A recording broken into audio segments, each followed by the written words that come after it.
అన్నా మళ్ళొచ్చిన ఈ రైతు బిడ్డ బిగ్ బాస్ హౌస్లోకి వెళ్ళాలంటే ఈ వీడియోని ప్రతి ఒక్కళ్ళు షేర్ చేయండి అంటూ వేడుకున్నాడు. అసలు నిన్ను ఎవడు రాణిస్తాడు లోపలికి అన్న అవమానాలు పడ్డాడు. వాటిని సోపానాలుగా మార్చుకుని తాను కలలు కన్నా అదే హౌస్లోకి వెళ్లేందుకు ఎంతో కృషి చేశాడు. బిగ్ బాస్ హౌస్లోకి వెళ్ళి ఓ రైతు సత్తా ఏంటో చూపించాలని అనుకున్నాడు. అందుకు సోషల్ మీడియాను ఆయుధంగా మార్చుకున్నాడు. తన రిక్వెస్ట్ బిగ్ బాస్ టీంకి చేరేంత వరకు తన వీడియోలు పెడుతూనే ఉన్నాడు. బిగ్ బాస్కు రావాలని అతని కష్టాన్ని గుర్తించింది బిగ్ బాస్ టీం.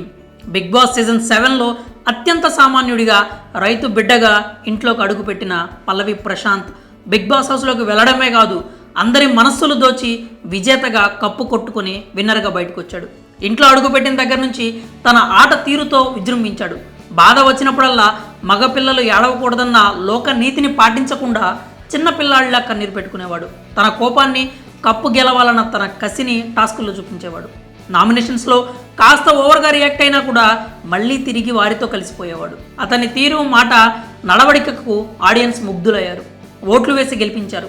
ఇక స్టేజ్పై నాగార్జున రైతు బిడ్డ గెలిచాడని ప్రకటించగానే సంబరాల్లో తేలిపోయారు ఫ్యాన్స్. అలాగే అతడు 35 లక్షల నగదు, వారానికి 1,00,000 చొప్పున 15 వారాలకు 15 లక్షల పారితోషికం, కారు, 15 లక్షల విలువ చేసే డైమండ్ నెక్లెస్ కూడా గెలుచుకున్నాడు. అయితే వీటిల్లో ట్యాక్స్ రూపేణా కొంత పోతుంది.